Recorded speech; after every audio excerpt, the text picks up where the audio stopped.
Joining us now is Okpe, whose story is trending around the world. You always take me by surprise when you go there. How are you? Good morning, Dr. Abati. Yeah. I love your great jacket. Thank you. Look great. Good morning, Tundu. You look great too. Your lovely pearl. How are you? Thank you. You're wearing my favorite color. You know it is. I had to brighten your day. Thank you. Good morning, Refi. How are you? Or shall I sing Fushia girl? No. You're not allowed. I'm not allowed to sing it. No. Fushia girl. Not brown skin girl this time around.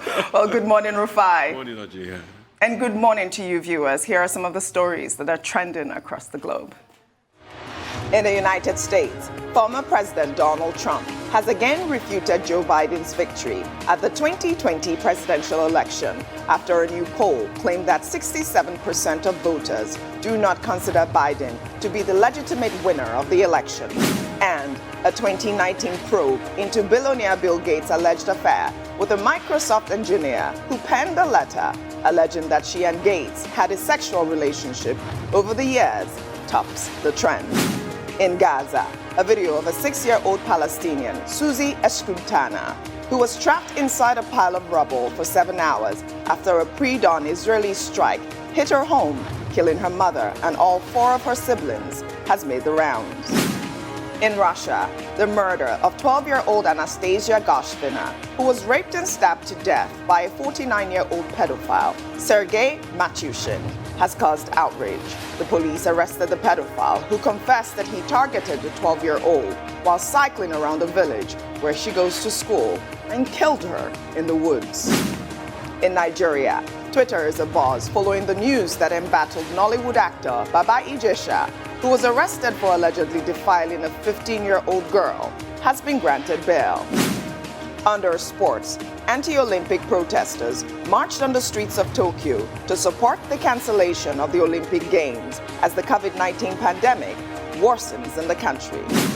Finally, under entertainment, Apple TV has released a trailer for Prince Harry's mental health documentary series with Oprah Winfrey.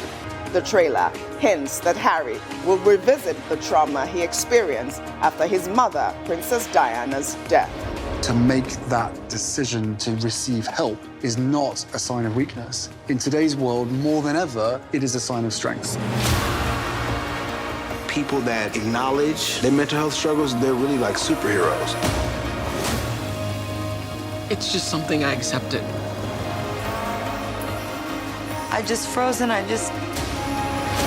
The results of this year will be felt for decades. For kids, families, husbands, wives, everybody.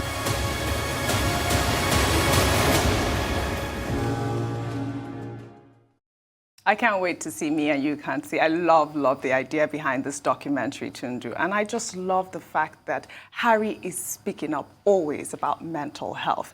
You know, the fact that he said that at this time, today's world, it is more important that you voice out your mental health challenges. It's perceived as strength instead of weakness. I just love that. Well, Harry has come under so much criticism of late. I've criticized him too. But this is one example of him not putting a foot wrong. I think this is a really great idea. And Oprah has made a name and a considerable fortune, let's face it, from being the person who popularized this sort of brand of confessional, sort of cathartic, let it all out in the public. And she has actually changed the culture. People have gone a long way now in destigmatizing mental health problems. As for Harry, obviously, as an avid Diana watcher, I loved her. There will never be anybody like Princess Diana. I really vividly recall Harry and William walking behind their mother's coffin and thinking how appalling. Whose idea was that? That must have been traumatic. And also, I recall at the time the huge backlash that the British public had because of the royal family's detachment towards them. The royal family did not return to Buckingham Palace, did not fly the flag at half-mast to honor Princess Diana. And the public, this is the one time in my lifetime that the British public was about to revolt against the Queen. And in the nick of time, she showed up and she actually addressed that. And I remember thinking, I hope they're not extending this kind of detachment to these boys who have just lost their mother. So he has a lot of pain, and he's within his right to express it. But is it customary, though, for the royals to walk behind the coffins? I mean, do you think that he was too young to do that, or they were too young? I think they were too young to do that. It's the tradition, and I understand that it's tradition, but I'm sorry. He was 12. And he said it. He's been traumatized Tondo, since you then. say he seems to have been able to get it right at this time. Yes. You have to listen to what Piers Morgan has to say. No, we don't want to get Piers. He says Prince Harry is a whiny little brat trying to preach about mental health. So there's another side. I guess there is. No, but I think this is consistent because recently Prince Harry has been throwing all his toys out of the pram. But I think this is consistent with the great work that he's always done with regards to mental illness awareness. Him and his brother. Yeah. And Glenn Close, I also has to say, applaud him. Everyone's there. Glenn Close is on this series, and she has done great work talking about genetic mental illness, which is a very important topic. Very well said. Okay, you fell for it. I was going to set you up by quoting Piers Morgan. Dr. Martin, we shall start what's trending right now in Nigeria. Well, the hashtag #HellRefi was trending on social media on Monday after members of the Nigeria Labour Congress marched in Kaduna State in protest against Governor El-Rufai's decision to disengage 4,000 workers across the 23 local government areas of the state. The protesters held banners with the inscription, "Hell-Rufai, respect workers and human rights, and stop the mass sack." The protesters were led by the chairman of the Labour Congress, Ayuba Waba, who, besides threatening a strike action, decried the deplorable state of education in Kaduna. 11,000 workers, their list is ready. He claimed he has not reverted to 18,000. We are aware, out of the 31,000 workers in the state, he did not pay 20,000 of them the April salary. In fact, in the local governments, those he paid 3 days ago, he paid 18,000 naira. These are the facts. And those workers are here to confirm. So, comrades, and the students are here. After throwing their parents out of job, he increased the school fees by 1,000%. And I have it on authority. 70% of the students of Kaduna State University are indigenous of the state. They are also children of workers, children of pensioners, children of petty traders. Yet they are now out of school because they cannot afford the school fees. What type of a system do we want to run? Is it not the same governor that benefited from public school? Well, Governor El-Rufai, while reacting to the strike action and protests, described it as a campaign of sabotage and not an industrial action, insisting that the action will not alter his plans to sack some of them. I'll take a tweet from Snow, who wrote, "How in the world would a governor sack 4,000 workers in this present-day Nigeria, in which so much hunger and hopelessness exists? Hashtag #HellRefi." Rufai, I apologize, is your name as well. I am coming straight to you on the story. I mean, wow. This is really heartbreaking to see. This is really heartbreaking. I condemn the sack of 4,000 workers. It's really, really condemnable. But you see, I'll also ask, do you think it's all about Kaduna? It's not about Kaduna. It's about the state of the nation as we speak. The states are not viable. They can't produce enough to pay their workers. And it's not only Kaduna this is happening. Other states are waiting to happen. The only difference is maybe other states have diplomatically handled it in such a way that they don't pay proper salaries at the end of the month, or they pay half salaries and just wait till their 4-year tenure finishes or elapses, and they allow another governor to come and take up the burden. It is a state of the nation today. He doesn't have money to pay the salaries. There is no money anywhere. And that's why we keep talking about the things we talk about in this country. The states must be centers of productivity and creativity. Because if he says he can't pay 20,000 people, the question is, how much wealth has he created for the state to be able to meet obligations? So, apart from El-Rufai's decision, which I don't support, because you can't let people, 20,000 people, go in an economy where you have 33% unemployment, the larger question we should be asking, are the states viable? No. And that's why something has to be done. The governors have to stand up and take their responsibility. On the flip side, El Rufai could have negotiated further with Labour. You see, this arrogance will not work. This unnecessary arrogance, I will do it, I will not balk. You must listen to the pulse of the people, Mr. El Rufai. Or else they will call you Hell Rufai. People are suffering in the state. There's banditry, there's insecurity. The unemployment rate is high in the state already. You want to cut 20,000 jobs? And you cut some jobs just in 2017. People have not recovered. People are beginning to link the jobs cut in 2017 to the high rate of banditry in the state already. Correct. So you should have talked to Labour. And what you still have to do is what you don't want to do. Governor, you still need to go back to the table and talk to Labour and look for safe landing and do what is right by the law. You can't just throw people away like this in a time like this in this country. It's a recipe for chaos and insecurity. Well said, Refi. Dr. Abati, your take on the story. Well, Kaduna State has a population of 6.1 million, indigents, residents. And on a monthly basis, I think the state gets about 4.4 billion from the federal allocation. And we're told by Governor El Rufai himself that about 31,104, civil servants take about 86 to 96% of that. And that does not even also include local government staff. That was, I'm quoting a tweet he put out on May 3. Now, if you look at it, his argument is that the state needs to right size.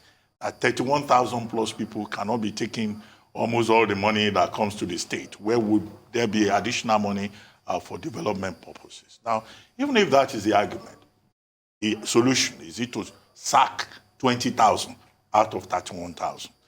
Organized labor that is now protesting on the streets of Kaduna says the governor did not follow due process. They insist that the governor is owing arrears. They insist that negotiations that have been done in the past with the state government have not been respected. Definitely, there are issues that the governor will need to sort out with labor at a round table. The second point is that it's unfortunate that Kaduna State is shut down at the moment. Even the Kaduna-Abuja highway has been shut down, the airport shut down, the railway from Abuja cannot get there, there is no electricity. But the more disturbing part is that hospitals have also been shut down. So I think Labour may need to look into that.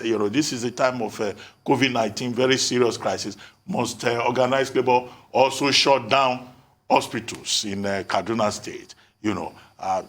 That's one part of it that I'm not happy with. Okay, 5 days. Who is going to calculate the costs of this shutdown? I hope the cost of the shutdown will not be measured in terms of, people dying, people having issues, or the creation of a population at the end of the year, whatever Governor Rufai says, it will not change. Nobody can intimidate him. What is the implication in terms of social tension, in terms of stability within the state? So there are many dimensions to it. Right. We hope that good sense will prevail at the end of the day, and both parties will be able to come to the negotiating table and take a decision in the best interest of everyone concerned, not in the best interest of individual egos, that seem to now be on full display. Well said, Dr. Abati. Tundu, before I take your comment, we'll have to go on a short break. And when we return, what's trending on the morning show will continue. Stay with us.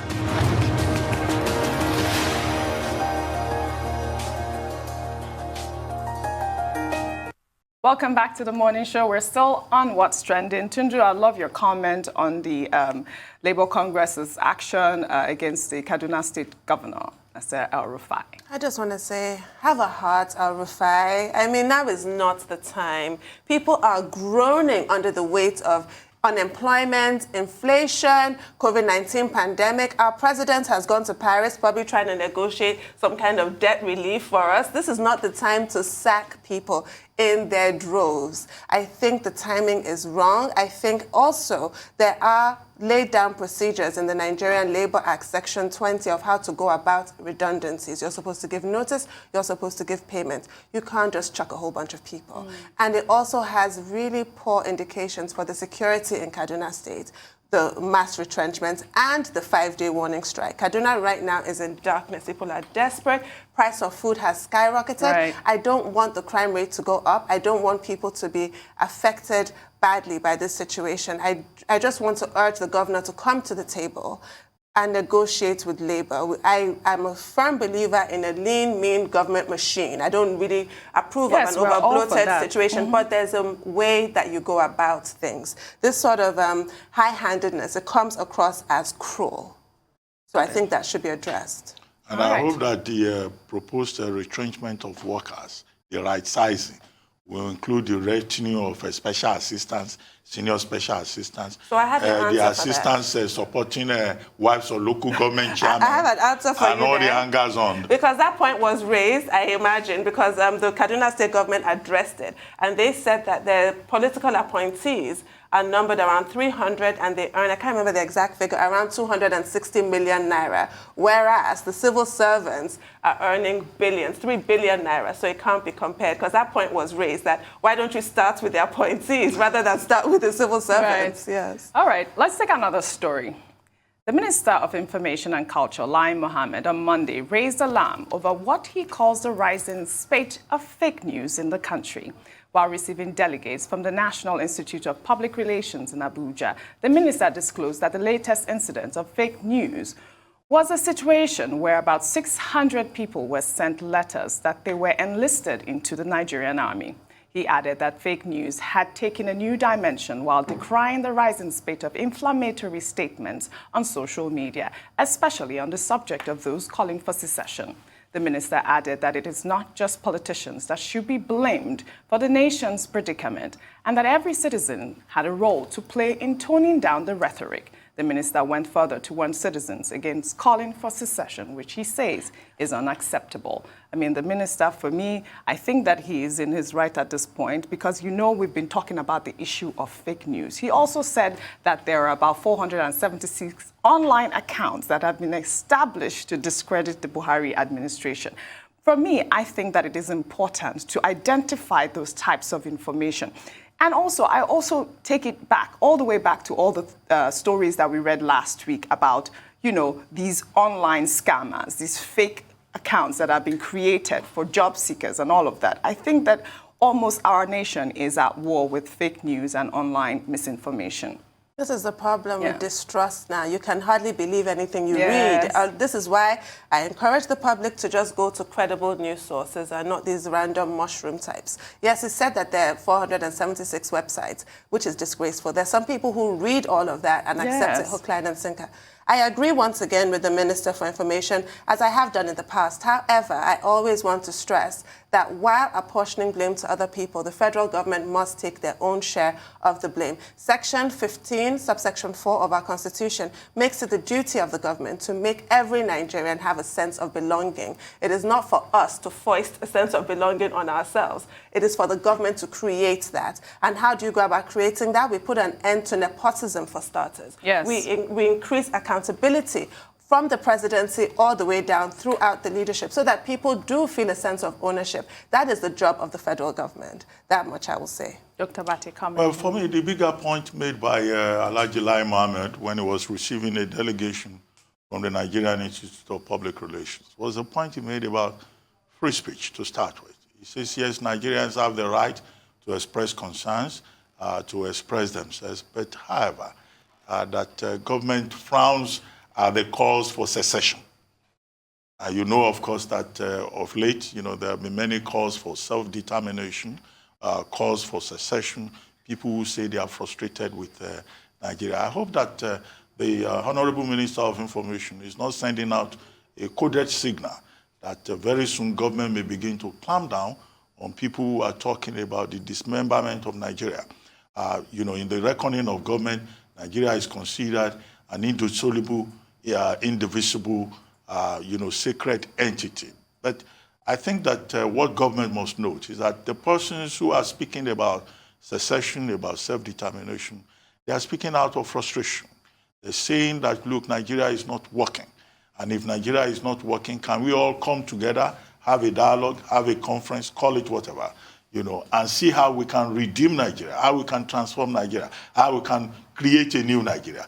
Now, when government says there's no room for dialogue, or that government is not interested in the, the concerns of the people, anybody who has any concern should go and talk to the National Assembly, then, of course, you create this kind of situation whereby people say, oh, they would rather opt out of the arrangement. So it's not enough to talk about patriotism or to talk about national unity.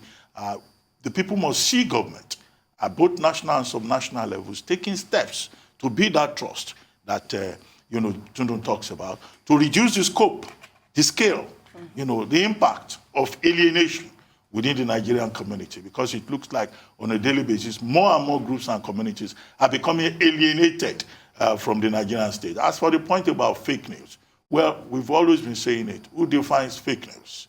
Our government says it's concerned about it, but the websites that they are talking about, if you go on Twitter, if you go on social media, you see that government agents also have many of these platforms that are promoting fake news. Right. So this fake news that comes from the government end, who worries about that? Because that is even more disruptive than the fake news that we find in the hands of people carrying miserable small phones. Dr. Patti always goes to the small phones.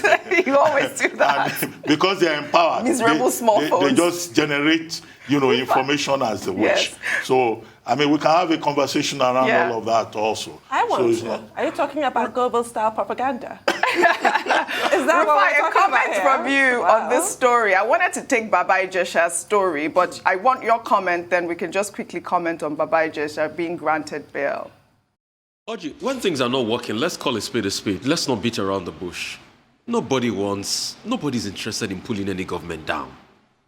We just want Nigeria to work. It's as simple as that. So all this back and forth, they want to pull government down. Please, nobody's interested. In fact, I want the government to do well. Because if Nigeria works, and it works for all of us, 33% of unemployment rate will reduce. Exactly. So a lot of people can't go and die at job scams. Have you ever seen an economy booming and you're having job scam? An economy booming will never have job scam. It's because an economy is down, there's pervasive unemployment rate, and there's high inflation rate. That's why a lot of people are looking for job scam. They are looking for anything. When MMM came to Nigeria, it was because there was an economic downturn. So these Ponzi or scam artists too, they look for where there's an economic downturn. So nobody wants to bring Nigeria. That's why sometimes when the minister talks, I wonder, where is he talking from? Yeah, well, we have to Nobody's be careful interested. Of fake news. All That's we want really is what it is. And let's be realistic. Fake news can only be countered by truth and positive news. Right. So what is the truth and positive news towards the people? Are we having news every month? This is the amount of jobs the government is creating and we are not celebrating it. We talk as if fake news just started. Fake news have been since the start of the world. As the world was created, fake news started. But how do you counter it? With positive, good and new rhetoric. So in a country where to even get information from a public officer holder is a big deal, they don't want to talk to the press. All right. In a country where we call them to come and talk on our rights, they say our questions are too hard. All right, Refi, Tundu, I wanted to discuss the bail that was granted 30 seconds. For Baba Ijesha real quick. What does that mean? Well, Really it's quick, bail pending trial, Right. which is allowed to happen, and apparently it's because of on medical grounds. Yes, he it has was a based limp on and what have you. and he was given 500,000 The sureties, yeah. So he yeah. has to be produced in time for his trial. It does not mean he's been acquitted. Yes. Pending trial. We'll see how that His goes. lawyer has given the assurance that it's not a flight risk. Yes, that's a Yes, good that one helps. too. Well, Okay, thank you, Dr. thank you Patti. very Thank you, much, Tundu. Thank you, Ujineka. Refi. See you guys tomorrow.